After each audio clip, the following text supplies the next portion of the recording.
If you want to add a three-dimensional look to the background of your house, you might want to try these. What's happening, Panda Nation? Peter Von Panda here. I just bought this. This is TOARTi. TOARTi, maybe? So these are wall stickers, and I picked this up. You can see that they are perfectly square. And these are stickers that you can put on your wall that makes it look like your walls have recesses. Now, why would you want this? Why would you want to put a sticker up there? Well, say you're doing Zoom calls and you're sitting in an office. I know a lot of people, like me right here, will have a wall right behind you, and it doesn't look like there's much depth. It looks like you have a backdrop or a wall right behind you, and you want to add a little depth, add a little hominess. Well, look at these stickers. So these are kind of interesting. This one comes in a 4-pack. They are all a little bit different here.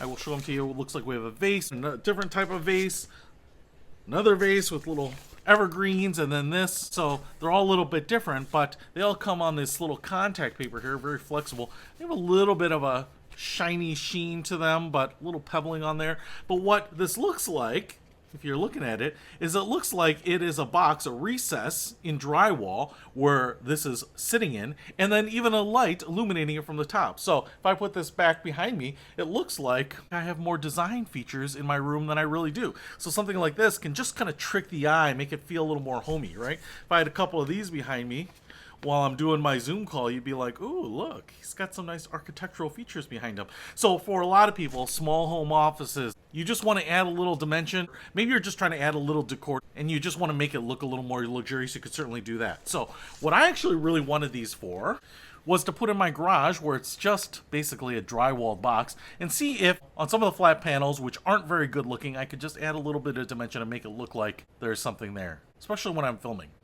All right, so let's go install them. See what I think.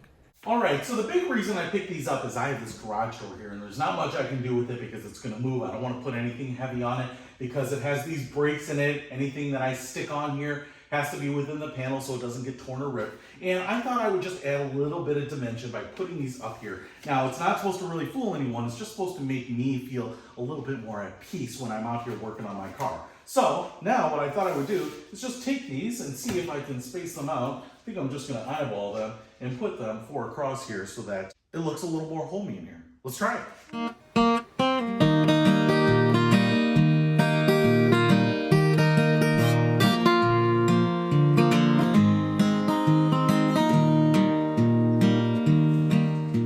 Alright, so it only took a couple minutes to put up. This is a very cheap way to add a little bit of dimension to the wall, the backdrop behind you. And so if you're doing a lot of web conferencing, telephone calls, Zoom meetings, those types of things, you just want to dress up that flat piece of drywall that you have behind you for 10 bucks. This might make it look like, you've got your room set up the way you want. So if you want to pick these up because it's going to give you the look that you're looking for, I'll put a link to these in the description below. Peter Von Panda, out. We can discover more and explore so much deeper.